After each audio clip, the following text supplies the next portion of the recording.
விஜய் அவர்கள் தேர்தல் ஆணையம் நடத்தக்கூடிய ஒன்னையும் பிஜேபியோட லிங்க் பண்ணி அதை எதிர்க்கிறாங்க. எது செய்தாலும் எதிர்க்கிறாங்க. வெறும் எதிர்ப்பு அரசியலை மட்டும் மக்கள் பார்த்து ஓட்டு போற போறது இல்லைன்னா ஆரோக்கியமா என்ன சொல்ல போறீங்க, என்ன செய்ய போறீங்க? ராகுல் காந்தி அவர்கள் செஞ்சுதான் பனிஷ்மெண்ட் கிடைக்குதுங்கன்னா 95 தேர்தல் ராகுல் காந்தி தோத்துருக்காங்கன்னா 95 தேர்தல் கடைசி 95 தேர்தல் தோத்துருக்காங்க. ராகுல் காந்தி அவர்கள் காங்கிரஸ் கட்சிக்குள்ள வந்து பொறுப்பெடுத்த பிறகு 95வது தேர்தல் தோல்விதான் பீகார். ஏன்னா எதிர்க்கிறாங்க, ஆரோக்கியமான விஷயத்தை சொல்றது இல்லைங்க. அதனால இன்னைக்கு விஜய் அவர்களும் அதையே தான் நான் செய்ய போறேன், நான் எதிர்க்கின்ற மனப்பக்குவத்தில் மட்டும்தான் இருக்குன்னா மக்கள் அதை விரும்ப மாட்டாங்க ஒரு லெவலுக்கு மேல.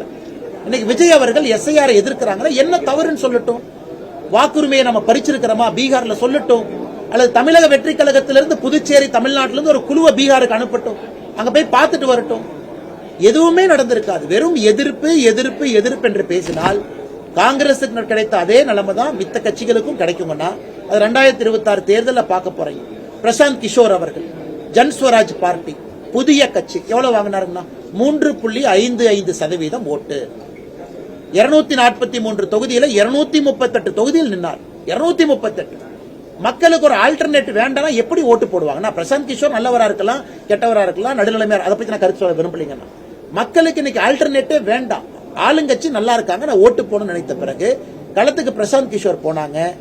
கிட்டத்தட்ட 200க்கு மேற்பட்ட தொகுதியில் டெபாசிட் இழந்திருக்கிறாங்க. புது கட்சி அதுக்கு தான் உதாரணமா சொல்றாங்கன்னா 3.55% வாக்கு.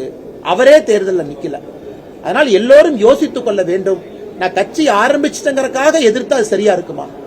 ஆரோக்கியமா சொல்லுங்க. தவறு செஞ்சா சொல்லுங்க, நாங்க திருத்திக்கிறோம். தவறே செய்யாதப்ப ஏன் தவறு தவறு தவறுன்னு சும்மா சொல்லிக்கிட்டே இருக்கீங்க?